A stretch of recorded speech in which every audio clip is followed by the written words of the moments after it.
Hey guys, so let's talk about this new Russell Wilson deal. Russell Wilson signed a new $140 million deal with $107 million guaranteed with a $65 million signing bonus over the next 4 years with a no trade clause. And so in essence, Russell Wilson was able to get in some ways the deal that he was seeking.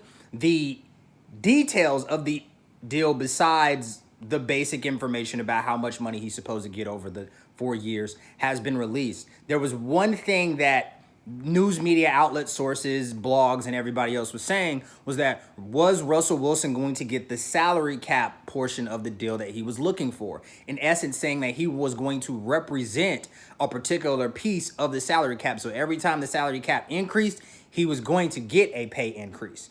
That information has not been released. We do not know if that's a part of the deal, but Russell Wilson has signed his new deal. Apparently it was close to midnight of yesterday, in which he was able to now be the face, or continue to be the face, of the Seattle Seahawks for years to come.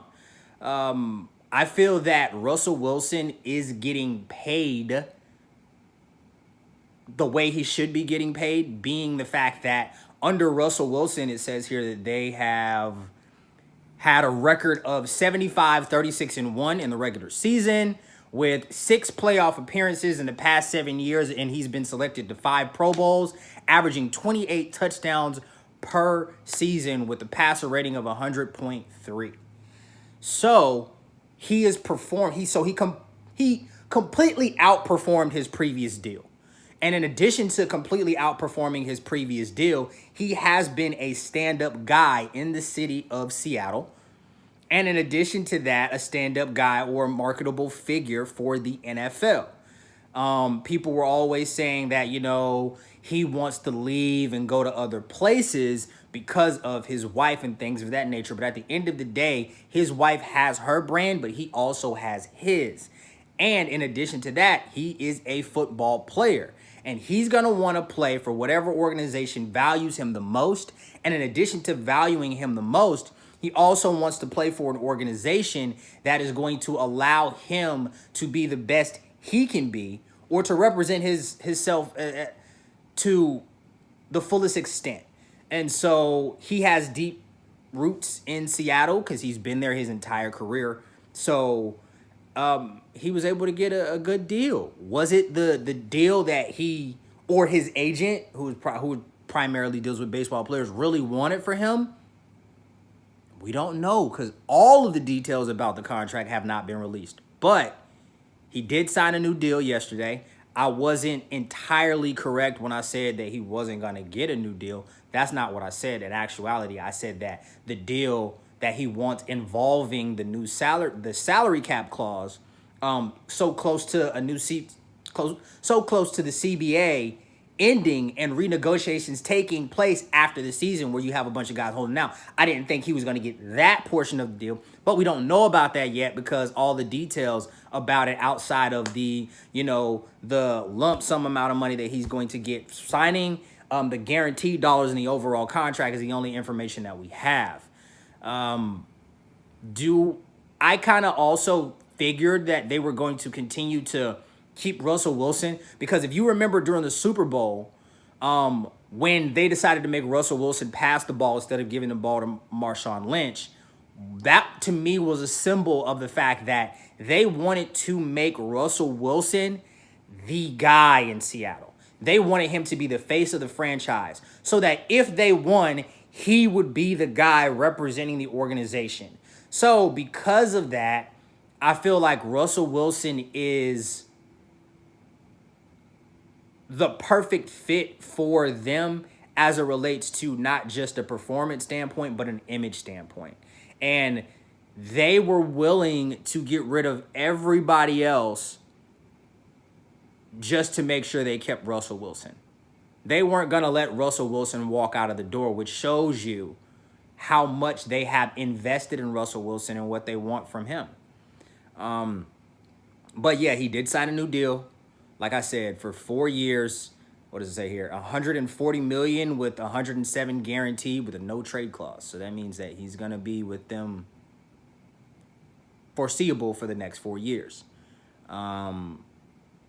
When year 4 comes, it'll be interesting to see what they do as it relates to are they going to sign him to a bigger extension? But by then, like I said, the new collective bargaining agreement will be out on the table. So who knows? But it does show you that the league is starting to pay players more money.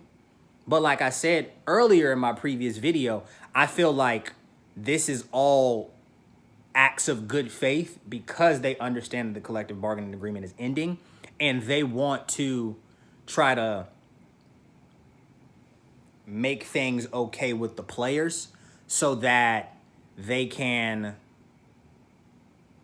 make this negotiation period be as seamless as possible.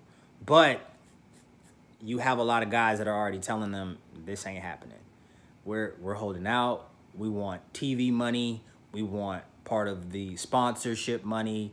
We want health insurance beyond 5 years after the game. That's something that I'm going over with, that's something that I had a conversation with my brother about, who played in the league for 11 years. There's certain things that these guys, current and former players, want in this new deal. But so it'll be interesting to see how everything progresses beyond this. But Russell Wilson getting this new deal now sets him as the highest paid player in the NFL over Aaron Rodgers, over Drew Brees, over Tom Brady. We know there's a lot of people getting paid more than Tom Brady because the Patriots don't want to pay nobody. So yeah, it'll be really interesting to see. But I'm also interested to know how former Seahawks players feel. Like, how does Earl Thomas feel about this? Knowing that they wouldn't give him a long-term deal, but they gave Russell Wilson that deal. And I get it; he's the quarterback. But Earl Thomas was the quarterback of that secondary, and also probably of the defense, outside of obviously a great talent in Bobby Wagner. So it's a lot. It's interesting, but it does also tell you where they place their value and their future in. And most organizations place value on the quarterback position. The quarterback position is the most cherished position in the game today. But when you have Hall of Famers on the other side of the ball, which makes it easier on the quarterback, you don't really allow guys like future Hall of Famers and Earl Thomas to just, walk out the door. But Earl said he almost re-signed with him, but I didn't see how that was going to work out after the lasting image of him was, him giving him the finger. So, Earl Thomas did get his new deal in. I can't wait for this season. I really can't, because there's so many shifts in the dynamics and there's a lot of roster moves. So it'll be interesting to see. But yeah, 140 million with 107 million guaranteed. He is now a 9-figure guy. All right. Whew. Crazy.